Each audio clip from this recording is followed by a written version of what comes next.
Assignment for Self-Evaluation, Assessment Methods and Feedback by Isabel Campelos, Anne Casey and Maureen Lancaster. The module that we are going to analyze is the module of Quality, Hygiene and Environmental Systems. This module is part of Level 1, so it's placed on the first year of studies of the Foundation Degree in Food Manufacture, Quality Assurance and Technical Management route. This course is a part-time based course, predominantly distance learning.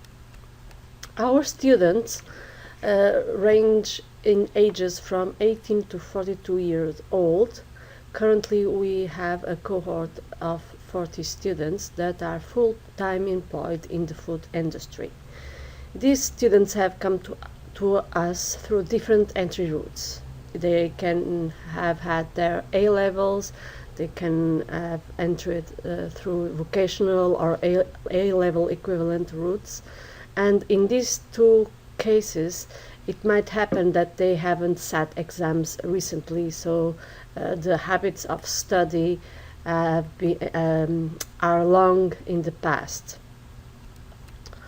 The Quality and Hygiene Environmental module sits in the first year. The academic year begins in September with the induction week, where we have the opportunity of a face-to-face with our students. And next time we have this opportunity for a face-to-face is during study week at week 7. But the module itself starts in January 2016 and it goes on for 10 weeks until March 2016. During this time, all contact is through distance learning, except for the opportunity that we have during study week. Also to be noted, the Quality, Hygiene and Environmental Systems runs in parallel to another module, Raw Materials Control and Supply Management, and that's one of the considerations that we have in mind when setting up the assignments. So for the current assessment scheme has two ways of assessing, formative assessment methods that have their place during the study week, here at week 7, and along every week through the discussion board or email or other digital forms of communication. Then the summative assessment is divided into two written assignments. The first assignment set up in week 3 and weighs 60%, and the second assignment is placed on week 8 with a weight of 40%.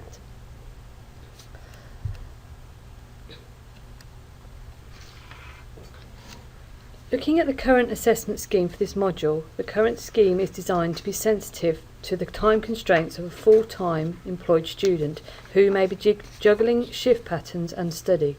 This type of assessment allows them to plan their own study time. Assignments allow sorting and presentation of an argument rather than clarification of facts, and scores high on the validity and medium on reliability, as demonstrated in the table. These are preferred attributes for a good assessment scheme. As such, it's better than the traditional essay assessment, which score low on validity and low on reliability. The assignment allows integration of work context for our learners and promotes deep learning and interest link, so when linking to Bloom's taxonomy, it encourages movement towards the higher level learnings of analyse and evaluate. This is by the use of work content promoting short-term application and lifelong learning, as cited by Bowd in 2000. However, student support networks at work varies from company to company, and this could be detrimental to their learnings. With our students being in full-time employment within the food industry, the ability to relate ideas to previous knowledge and motivation to understand is stronger. This encourages deep learning, as cited by Martin and Zaljo, 1976, rather than surface learning. So looking at the validity of the assessment, it depends on whether it actually measures the knowledge of skill it is designed to access as defined by Petty. The current assignment aligns well with the outcomes and measures a representative sample of the content of the module. It allows workplace examples to be included to demonstrate knowledge, comprehension and application, and promotes student-led learning as it accommodates different students' knowledge levels due to varying experience. A grading criteria is in place and is issued to the students in a time of assessment being set.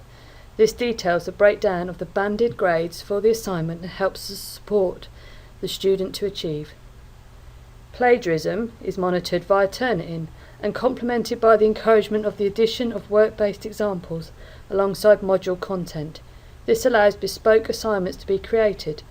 Assignment does pose a potential problem with objectivity of scoring, but this robust grading criteria can accommodate this. Critique of the current practice shows some issues. Due to being distance learning, face-to-face teaching time is at a premium and only timetabled in study week.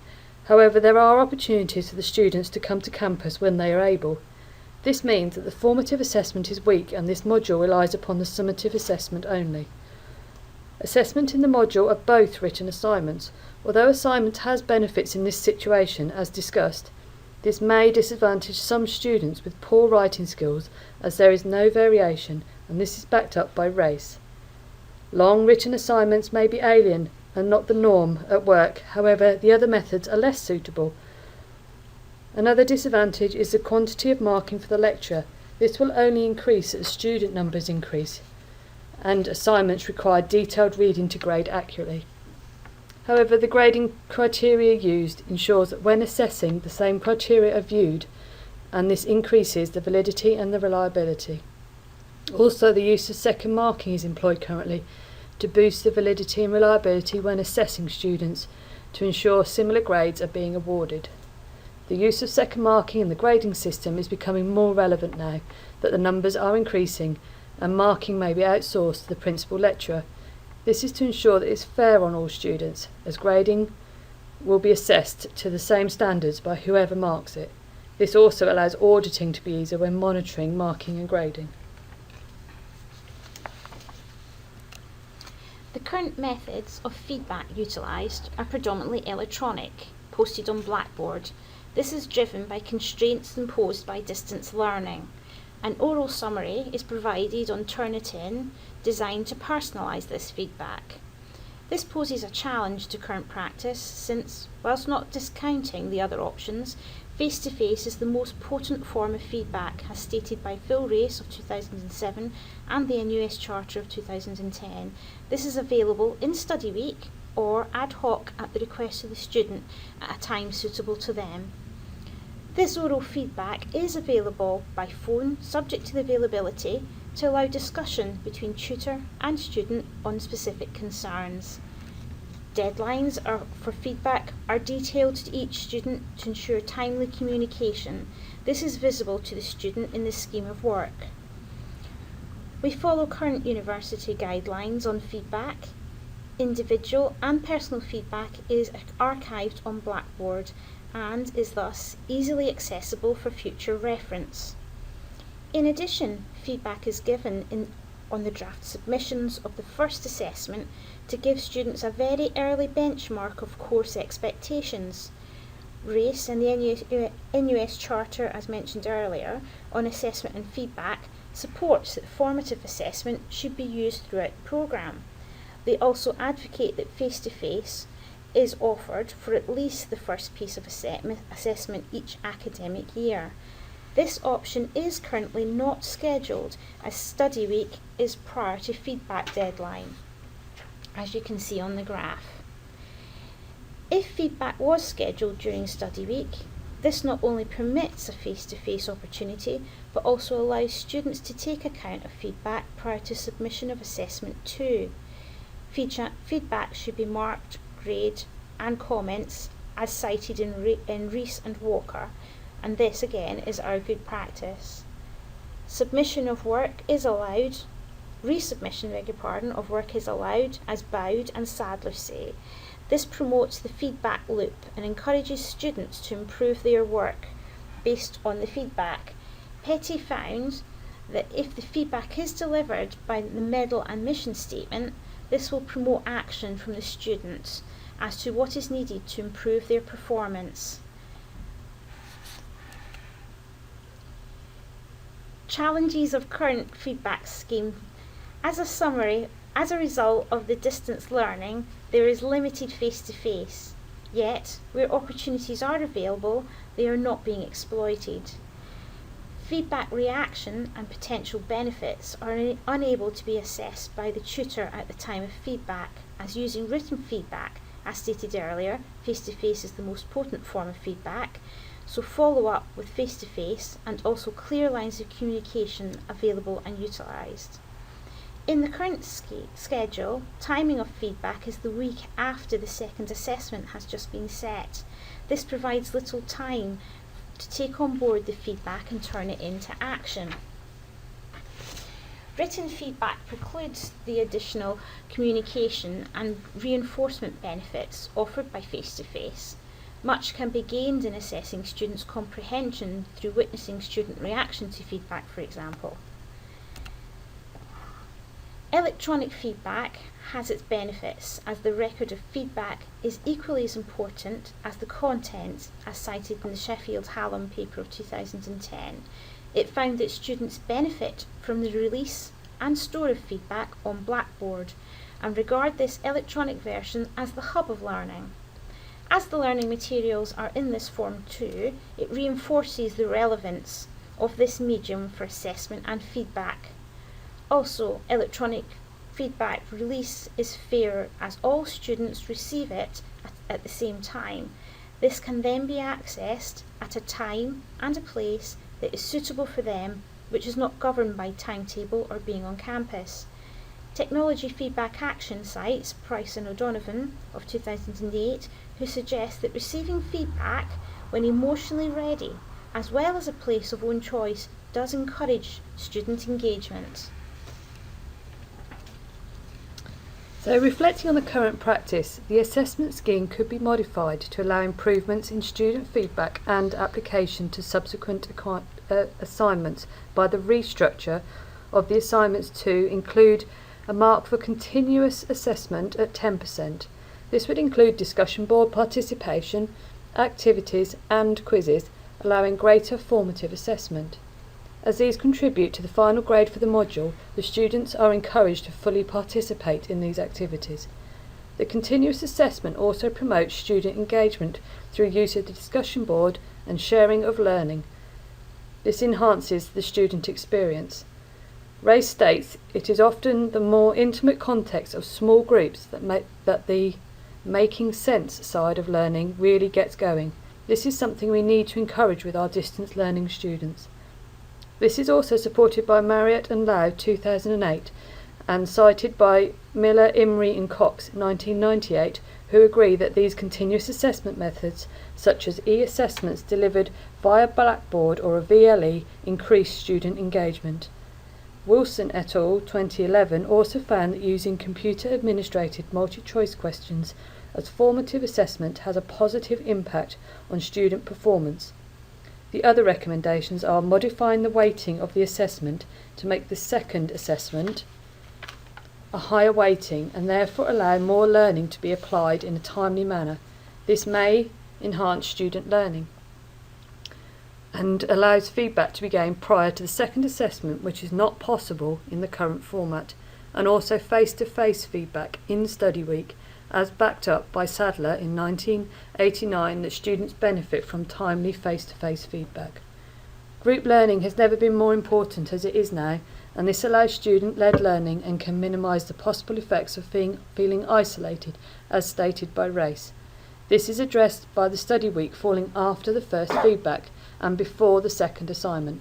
This allows time for group reflection in study week, which is particularly important for our learners. Another, more progressive change could be to move to 5 smaller assignments to include presentations, smaller assignments or tests. These would be scheduled regularly through the module, covering smaller topics from the module content. These smaller and more frequent assessments would provide the lecturer with an evolving picture of the progress of individual students and the cohort, which will enable the lecturer to adjust learning material to reflect the speed of learning as cited by Angelo and Cross. Moving assessments into smaller and increasing numbers might mean the student receives too much feedback and overwhelms them as to what is needed to close the gaps in learning. It would be prudent to embrace Lunsford 1997 and practice that only 3 pieces of well thought through feedback comments are made. This is also key with the student numbers on the rise, so the change in assessment format and the type need to be closely evaluated regularly. To encourage student-led learning, the student could be given a choice at the start of the module which assessment scheme they would prefer individually. This would allow the student to have responsibility for their learning. The idea of student as producer encourages a development of collaborative relations between student and academic for the production of knowledge. In this situation of distance learning, the individual's work life and responsibilities may play a part in which scheme they choose. One may be preferred due to ongoing work commitments at certain times. This ownership would allow the student to take control of their study. Freeman and Lewis of 1989, in discussing assessment, regard feedback as providing an opportunity for dialogue, where dialogue is not only promotes a deeper understanding of the feedback given, but also promotes discourse on the subject area itself. This approach promotes student understanding of the feedback, as Chanak of 2000 and Hayland of 2000 studies found. The process needs a flow of assessment, feedback, thus visibility of the gap will become apparent. It requires a two-way process between the tutor and student. This leads well onto adaptive release of feedback, whereby students would reflect on the written feedback before a grade is issued. Technology feedback action found that the creation of an action plan was facilitated when students fully understand the adaptive release of grade system. Similarly, Sadler reasoned that students benefited from feedback which engaged in action to bridge gaps in learning. Adaptive release would address the findings of Chanak 2000 and Hayland 2000, who found that students were not able to action the feedback to close the gap on their shortfall of learning. To allow progression on feedback, we would adopt a rubrics marking scheme. The HEA, Enhanced Student Learning, through formative feedback paper, refers to Hounsell of 1997. He discovered that the gap in the student and the tutor criteria for assessment were not aligned. Burton of 1990 also found this to be the case. To address this rubrics marking scheme could be shared to outline clear expectations and give visibility of the expected learning outcomes and goals of the assessment. If there's no alignment at the outset of the assessment, feedback will not lead to action, bridging the gap of the learning. Hounsell, 1997, rubrics also help students become more thoughtful judges of the quality of their own work and others. It is also said to reduce the amount of time tutors spend evaluating students' work. With the increase of student numbers year on year, as we've mentioned, this scheme would balance the increase in workload as well as help the student self-evaluate their own work effectively. Self-assessment, including a wiki style for assessment and feedback, as the NUS Charter Point 8 states, students being encouraged to self-critique and peer review. York 2000 and Bowd of 1986 also argue the importance of tutors building on the skills of student self-assessment as well as the quality of feedback. With increased assessment and more frequent feedback, the student will be encouraged to build on the self-evaluation such as the tutor would have. This could be achieved by self-marking second assessment and add-in predictive grade for comparison to final grade and feedback from tutor. This could be further monitored through the generation of a reflective journal that would be completed throughout the course and monitored by personal tutors. So the future for this the assessment of this module is built on continuing good existing practices, but also building on the points that can be improved. We need to continue to cater to our specific student needs, and one way of improving will be to provide oral feedback on drafts submitted, and also continue to overcome the technology gap and providing feedback through use of Skype or use of other technologies such as Wiki, Padlet, and others. The process of the construction of this presentation has been through a series of group meetings and individual work. First, we have analyzed the assignment brief and the current situation of the assessment and feedback of the module. Then individually we have read through the subjects that needed addressing, and through a series of meetings we composed our ideas, discussed and decided on what assessments and feedbacks to propose, and we created a common structure for the presentation. Then individually we constructed bits of a presentation that was then in group compiled and recorded. This is the end of this presentation.